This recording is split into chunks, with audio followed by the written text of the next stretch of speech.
عليكم ورحمة الله. أهلا بيكم في قناة اور كروشيه. النهاردة إن شاء الله هنتعلم مع بعض إزاي نعمل الحلق الجميل دوت اللي هو على شكل شجرة الميلاد، وهو شكله رقيق وجميل جدا ومناسبة حلوة كمان ممكن نعملها. أنا استخدمت خيط إليزا ديفا، وزي ما قلت لكم ده أنسب خيط للإكسسوارات، واستعملت إبرة 1.5 ملي، والمقص طبعا والحلقات والخطاف اللي هنستعمله في الحلق. الحلق دوت انا خلاص عملت له نشيته المقوي الاظافر زي ما احنا متعودين بنعمل، فعلشان كده شكله واقف وثابت. دوت لسه، وعلشان كده شكله مختلف شوية، لكن هنعمل الفردة التانية وبعد كده نعمله بالمقوي. الأول هنبدأ نعمل دايرة سحرية سهلة جدا اهي، وهنرتفع 3 سلاسل. ال3 سلاسل دول هنعتبرهم أول عمود، هنعمل جنبه عمودين، يبقى كده عندنا المجموع 3، وبعدين نعمل 3 سلاسل، وبعدين نعمل 3 أعمدة جنب بعض، 2 3. كل دي غرز أساسية وتعلمناها، وبعدين 3 سلاسل، وبعدين نعمل تاني 3 أعمدة، 1 2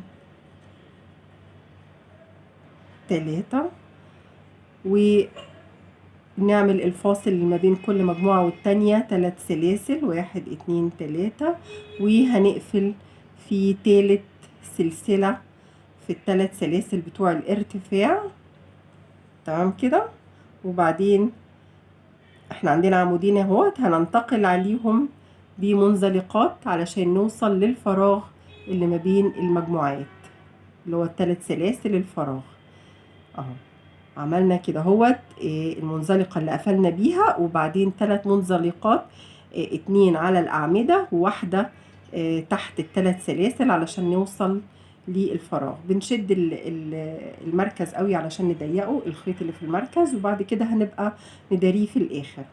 هنعمل ايه هنا؟ هو هنعمل مجموعة او صدفة مكونة من الاول بس نرتفع 3 سلاسل وهنعتبره ده عمود، هنعمل جنبه 3 أعمدة تانية، فيبقى عندنا كده هو 4 أعمدة. نعتبرنا خلاص ال3 سلاسل دول كأنهم عمود. تمام. وبعدين هنعمل 3 سلاسل، 1 2 3، وفي نفس المكان هنعمل 4 أعمدة، 1 2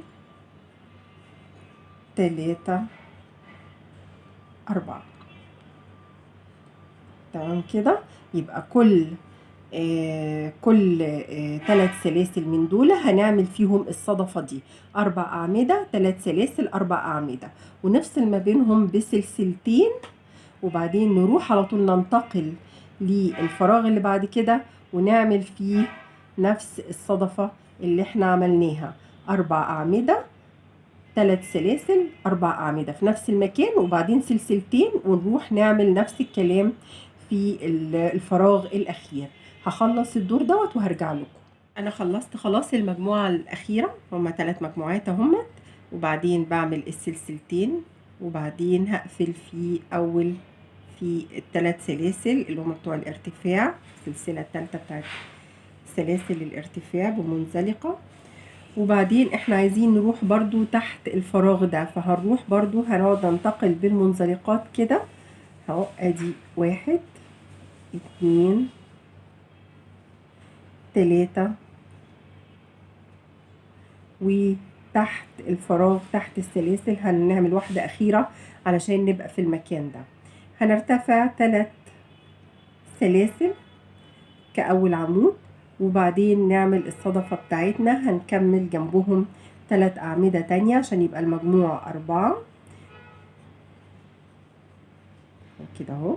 دول كده يعتبروا 4 أعمدة، وبعدين سلسلتين، وبعدين 4 أعمدة تانيين، 1 في نفس المكان، 2 3 4. طيب ده الدور الاخير. هنعمل ايه بقى بعد كده؟ شايفين الاربع اعمده دول؟ هنيجي ما بين العمودين دول في النص، مش في المكان ده اللي احنا بندخل فيه، لا في النص ما بينهم كده، ونروح عاملين غرزة منزلقة علشان نعمل التقوس ده.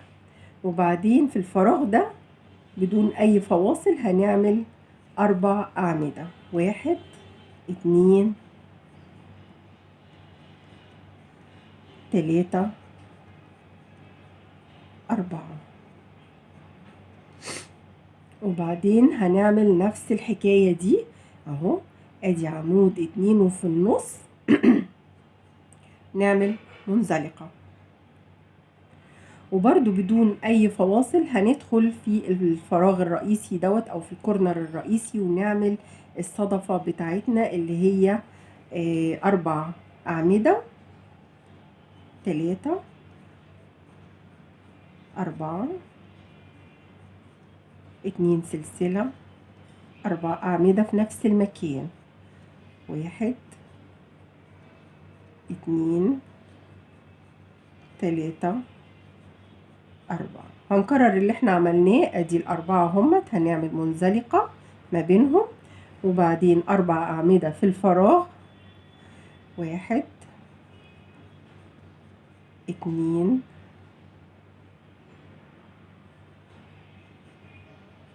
3 4.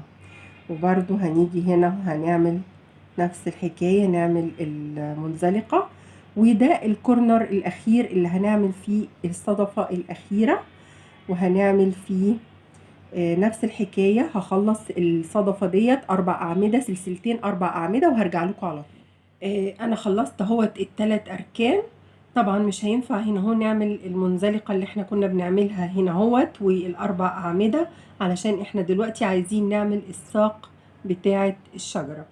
هنعملها ازاي بقى؟ احنا خلصنا اهوت الركن الاخير من غير بقى ما ندخل هنا اهو نعمل المنزلقة، هنروح داخلين على طول على الفراغ ونعمل فيه 4 اعمدة، 2 3 4.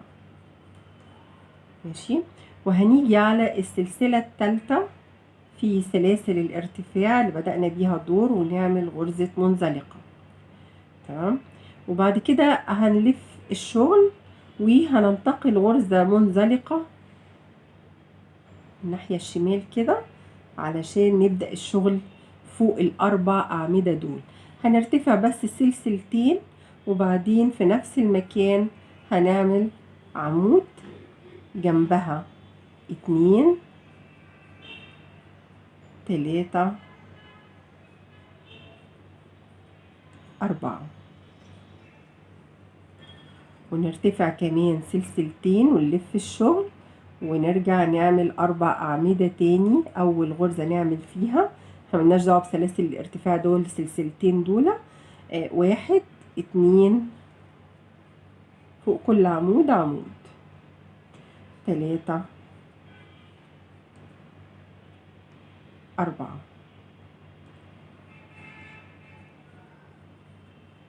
اهو كده اهو. وبعدين غرزة للتثبيت، غرزة سلسلة كده نثبت بيها الشغل، وهو كده هو الحلق خلص. طبعا شكله هيتغير خالص لما نداري الخيوط ونبتدي نمشيه كده هو بالمقوي الاظافر، هيبقى شكله احلى واجمل، وهيبقوا شبه بعض جدا. لحد هنا هوت ويكون الفيديو خلص. اذا عجبكم الفيديو يا ريت ما تنسوش تعملوا لايك، واللي مش مشترك في القناة يا ريت يشترك، وشكرا.